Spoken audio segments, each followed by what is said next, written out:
Assalamualaikum warahmatullahi wabarakatuh. Halo teman-teman, selamat pagi. Di sini kami akan mereview tentang artikel yang berjudul Pendidikan di Masa Pandemi. Sebelum itu, saya akan menyampaikan beberapa isi artikel pada pendidikan di masa pandemi, yaitu yang pertama, ada dampak pandemi, kedua, kebijakan pemerintah, serta pengertian daring, upaya pemerintah, dampak negatif pembelajaran daring, serta yang terakhir adalah peran orang tua yang sangat dibutuhkan bagi pendidikan di masa pandemi. Kemudian teman-teman, sebelum kita memasuki pada pembahasan pendidikan di masa pandemi kita, akan lebih baiknya kita akan membahas tentang dampak negatif yang terjadi di masa pandemi yang akan dijelaskan oleh saudari kita yaitu Aisyah.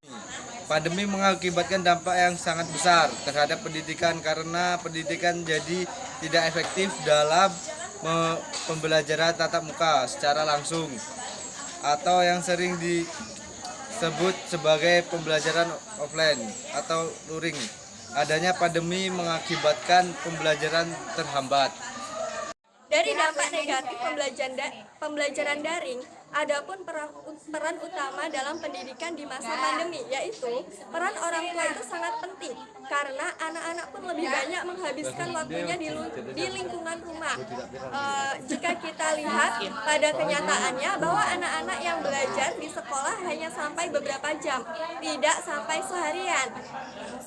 Peran orang tua itu sangat penting, yang berperan untuk mengembangkan potensi anak. Faktanya, sang ibu kesulitan jika ia harus berperan menjadi pengajar di rumah. Terlebih jika ibu tak menguasai materi pembelajaran akan kesulitan. Sekian yang dapat saya sampaikan. Terima kasih. Setiap membuat suatu kebijakan, maka di dalamnya akan terdapat suatu dampak, yaitu baik itu dampak negatif maupun dampak positif.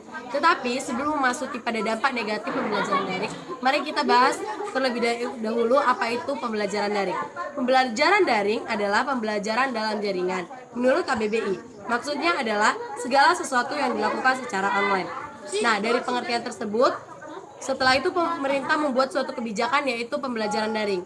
Dengan begitu, pemerintah juga melakukan suatu upaya, yaitu pemerintah memfasilitasi pembelajaran menggunakan teknologi yang mendukung pembelajaran daring melalui aplikasi, baik itu Zoom Meeting, Google Meet, atau bahkan Google Classroom dan aplikasi lainnya yang menunjang proses pembelajaran.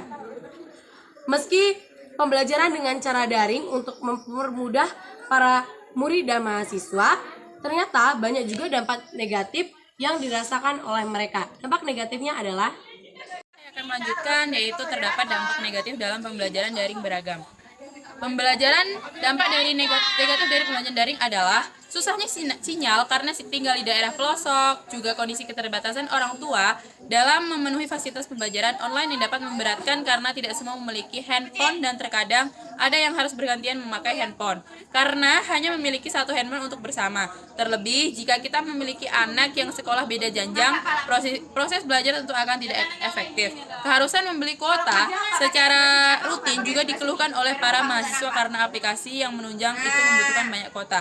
Jadi berikut adalah dampak-dampak negatif dari pembelajaran daring di saat pandemi. Baiklah teman-teman, di sini kami akan mengulas hasil dari artikel yang sudah kami bacakan tadi. Kami sangat mendukung artikel ini dan kami sangat setuju terhadap isi dari artikel ini. Karena apa?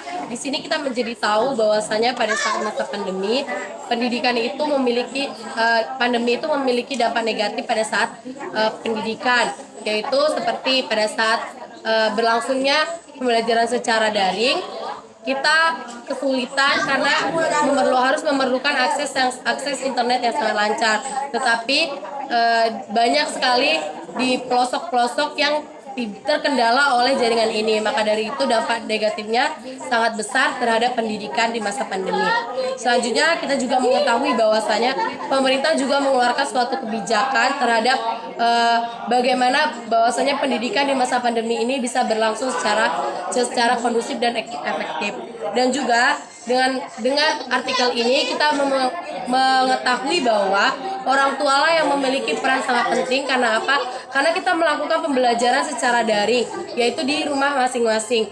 Maka dari itu orang tua berhak untuk dan memiliki peran yang sangat penting untuk menunjang bagaimana anaknya dapat mengikuti suatu pembelajaran secara efektif. Nah, seperti itulah ulasan kami terhadap artikel yang sudah kami sampaikan. Dan apabila ada kata yang salah maupun kurang sesuai terhadap apa yang teman-teman apa yang pendapat teman-teman, kami mohon maaf, kami akhiri. Wassalamualaikum warahmatullahi wabarakatuh.